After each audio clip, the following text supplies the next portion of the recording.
Ladies and gentlemen, friends, strangers, seekers, skeptics, believers, and those who aren't sure what they believe anymore, thank you for being here. Tonight, we're going to talk about a curse, not the kind in fairy tales, not something cast by witches or found in ancient tombs. No, this curse is modern. It walks among us. It's silent, slow, and devastating. It's real. It's the curse of the unwise. Now, true wisdom isn't about knowing everything. It's not about age or status or titles. It's not found in degrees or job descriptions.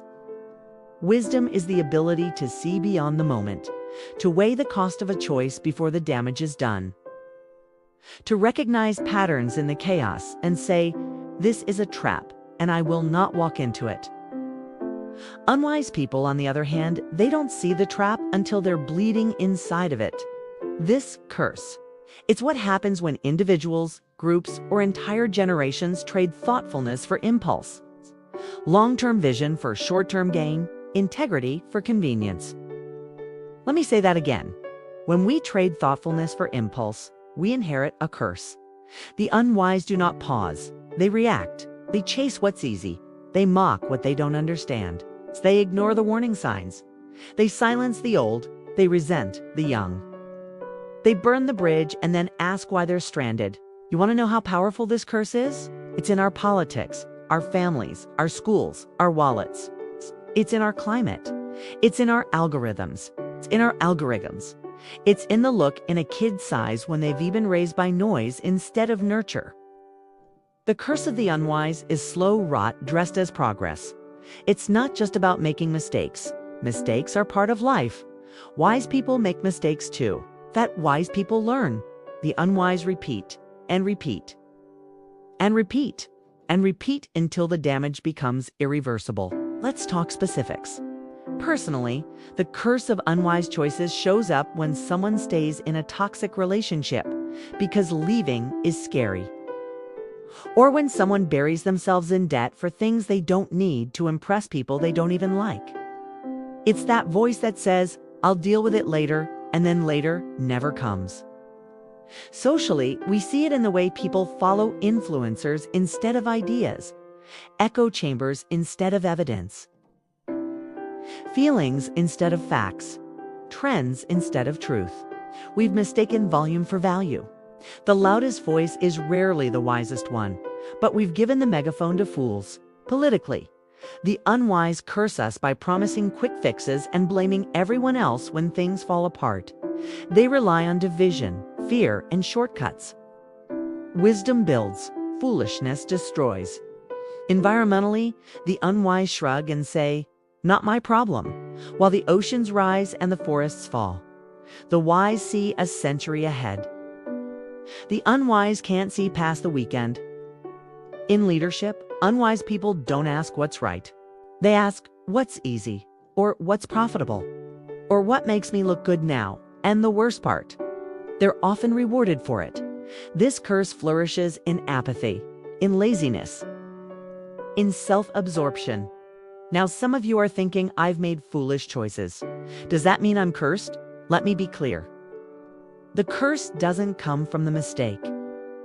It comes from refusing to own it. If you've messed up and you know it, and you're working to be better, you're already breaking the curse. But if you lie to yourself, you defend your ignorance, your greed, your irresponsibility, then you're deep in it. And worse, you're passing it on. Because the curse of the unwise doesn't stop with one generation.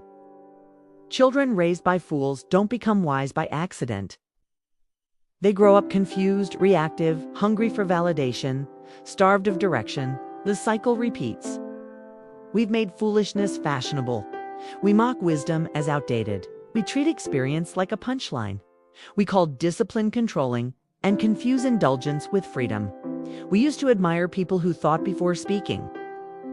Now we reward those who speak first and think never. And the price? We're anxious, we're overmedicated, overworked, overstimulated, underconnected. We've never had more access to knowledge and never made less use of it. Wisdom takes discipline, and that scares people. It means taking responsibility, delaying gratification, choosing what's right over what's fun.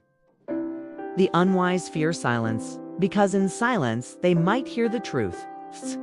They chase noise because noise distracts. But the wise build in silence. They endure. They observe. They lead without shouting. They know the difference between having power and being powerful. It's the unwise mistake being busy for being important. The wise know better. Now, I need to ask you something important. Asterisk, asterisk, where in your life has unwise thinking taken root?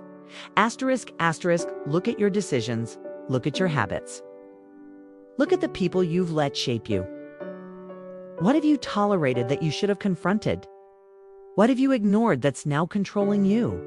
What curse are you carrying, and are you ready to drop it? Because if we don't start asking these questions, we'll keep paying the price. Not just us, but everyone who comes after us. You want to break the curse? Here's what it takes. Asterisk, brutal self-honesty. The courage to unlearn. The strength to delay gratification. The humility to listen to wiser voices. And the discipline to follow through. Wisdom isn't flashy. It won't go viral. It won't win popularity contests, but it will save your life. It will save your relationships. It might even save this world. Now, I said I'd speak for 2 hours, and I will. Not because I like the sound of my voice, but because we need time to sit with this, to let it break through the surface noise of our lives. So let me walk you through some real-life examples. Anonymous, but real. A man in his 40s ignored every red flag in his business deals. He thought confidence was the same as competence. He signed deals he didn't understand, borrowed money he couldn't repay. Now he's bankrupt, bitter, blaming everyone but the mirror. A woman in her 30s trusted every post, every product, every influencer. She shaped her identity around aesthetics, curated a life that looked great online and fell apart offline. Why? Because she never paused to ask what actually mattered to her beneath the image. These aren't bad people. They're not stupid. They just got caught in the current of unwise choices. The culture of shortcuts. You don't need to be evil to destroy your life. You just need to be unwise and committed to staying that way. And then there's the story of someone who broke the curse. Young man, 25, grew up in chaos. No guidance, no structure. Could have gone down the same path, but one day he looked around and said, "This ends with me." He read, he asked questions, he failed, but got back up. He surrounded himself with people who sharpened him. He's not perfect, but he's free, because wisdom is freedom. It frees you from repeating, from reacting, from regret. Now, listen, if you're still with me and you've been thinking, asterisk, this is hard, this is heavy. Good growth is uncomfortable. Change is uncomfortable. Truth is uncomfortable. But I promise you it's worth it. So here's my final ask. If you've heard anything in this speech that hit you, just nod and move on.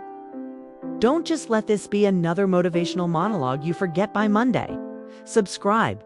Not to me. I'm not selling a channel. I'm asking you to asterisk, asterisk, subscribe to wisdom, subscribe to curiosity, subscribe to critical thinking, subscribe to slow decisions, subscribe to people who challenge you, subscribe to the long game, because when you do, you unsubscribe from the curse. You unsubscribe from impulsive living. You unsubscribe from performative knowledge. You unsubscribe from repeating generational pain. So will you subscribe? Will you walk away from the curse of the unwise? Not with guilt, but with purpose. Because the future needs people who think before they act, who build when others destroy, who plant trees they'll never sit under. Be one of them. Thank you.